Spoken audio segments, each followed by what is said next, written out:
Os recentes episódios que nós temos assistidos, ou pessoalmente, ou por meio da mídia, têm mostrado que há um sério risco à democracia no momento presente. A partir do momento que operações realizadas pelo próprio Poder Judiciário ou pela polícia vão afrontando os limites colocados pela legalidade, nós podemos dizer que existe um risco real à democracia.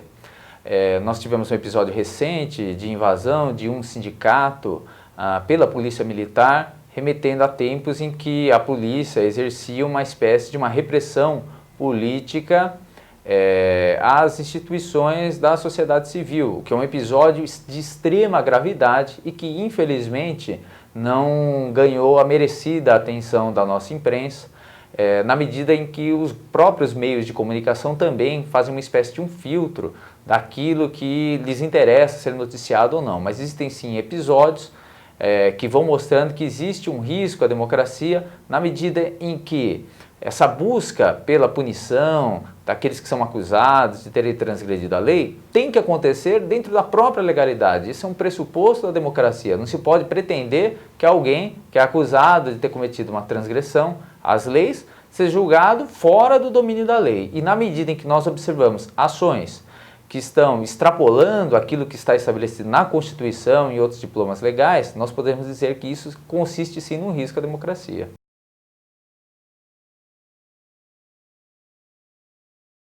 Essa é uma questão bastante interessante porque, se nós observarmos, há um discurso muito comum que procura associar a defesa da legalidade à defesa do governo. Se nós observarmos, juristas de vários espectros políticos, inclusive alguns que se opõem abertamente ao governo, têm denunciado que nessas operações, seja da polícia ou do próprio Poder Judiciário, há ocorrido excessos. Ou seja, dizer que existe excesso não é fazer necessariamente uma defesa do governo. Tanto que, como eu disse, juristas que abertamente se opõem às posições políticas do governo reconhecem que abusos têm sido praticados, que direitos têm sido desrespeitados. Portanto, o cidadão deve entender uma diferença. Independentemente da posição política dele, é preciso notar que existem normas, que existem leis que devem ser respeitadas.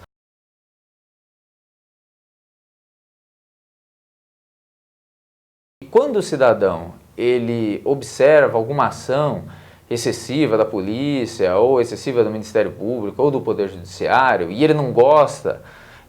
daquele que está sendo vítima disso, ele tem uma tendência de aplaudir, de achar que aquilo é bom, mas ele deve notar o seguinte: se eventualmente as nossas instituições são capazes de praticar isso contra uma pessoa que tem meios ou recursos para a defesa, o cidadão deve pensar: o que essas instituições então não podem fazer contra alguém que não tem a mesma força jurídica, a mesma força política que essas personalidades que nós observamos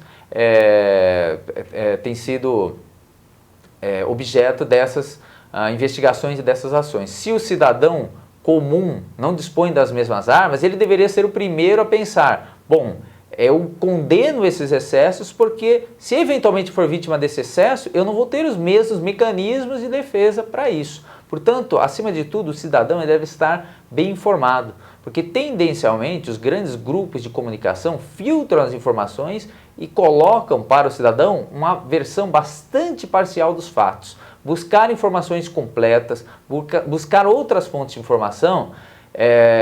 são alternativas, são estratégias que o cidadão deve adotar para ele conseguir se posicionar politicamente melhor. Infelizmente, nós estamos num ambiente que é um ambiente excessivamente emotivo e tem faltado às pessoas essa busca por conhecer outros pontos de vista que não simplesmente aqueles que são veiculados nos meios de comunicação em massa, que nós sabemos estão ligados a determinados interesses, muitas vezes interesses que não coincidem com os interesses do cidadão comum e, portanto, o cidadão ele precisa, acima de tudo, se informar bem para se engajar politicamente da maneira correta.